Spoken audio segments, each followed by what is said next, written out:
உங்களுக்கு அது வேணும்னு தெரியும். அதனாலதான் நாங்க அதை எங்க பிளாஸ்க்ல மாத்தி வச்சிட்டோம். தூக்க முடியலங்கிறதுனால தானே இப்படி மாத்திக்கிட்டோம். சங்க ரகசியத்தை வெளியே சொல்லாத. அந்த சாஸ் உங்ககிட்ட இருந்தா என்ன இல்லனா என்ன? இவன் நிலைமைய பாத்தீங்கல்ல, உங்களால ஒண்ணும் பண்ண முடியாது. ஃப்ரைட் நூடுல்ஸ் எப்படி உருவாக்குவீங்க அதை யோசிச்சீங்களா? பொறுத்ததெல்லாம் போதும். இனி ஃப்ரைட் நூடுல்ஸ் நாமளே சமைச்சிடலாம். உனக்கு செய்ய தெரியுமா? சும்மா எண்ணெயை ஊத்தி விட்டு இந்த சாசியம் ஊத்தி ரெடி பண்ணிடுவோம். வாய்க்கு வந்தபடி என்னாலயே பசி அடக்க முடியல. ஏதோ ஒண்ணு பண்ணுவோம். வாங்கப்பா, ஆனதாச்சு போய் முயற்சி பண்ணி தான் பாத்துருவோமே. ரொம்ப சரியா சொன்ன மாசா. என்னாகுதுன்னு பாத்துருவோம். இது சாத்தியமே கிடையாது.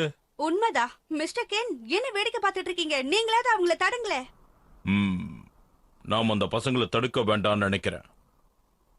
தாபா சாப்பாட காப்பாத்த இது மட்டும்தான் வழி. சீக்கிரம் போங்க பசங்களா, ஃப்ரைட் நூடுல்ஸ் உருவாக்குங்க. நான் உங்க சமையல் கலையிலே நானோ வல்ல ஓர் தனி செயலுதான். மெல்லியது இல்லை அருமன நூடுல்ஸ் சுவைக்கு ஈடு வருமா? அதை சரியாய் சமைக்க வேண்டும், இல்லை சமையல் கருகி போய்விடும்.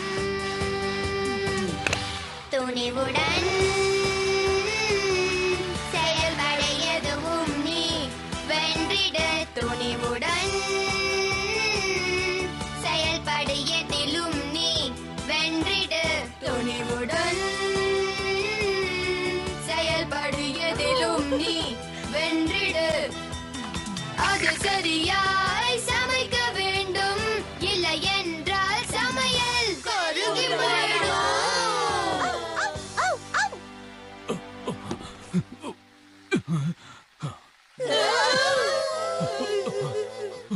அதை சாப்பிடாதீங்க, தயவு செஞ்சு அதை சாப்பிடாதீங்க. உங்களை பார்த்தா பரிதாபமா இருக்கு.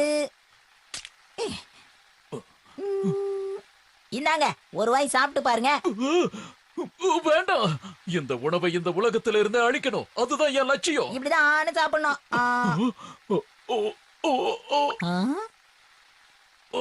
ஒண்ணு தேவையில்லை, எனக்கு ஒண்ணும் சாப்பிடுறதுக்கு ஆசையே இல்ல.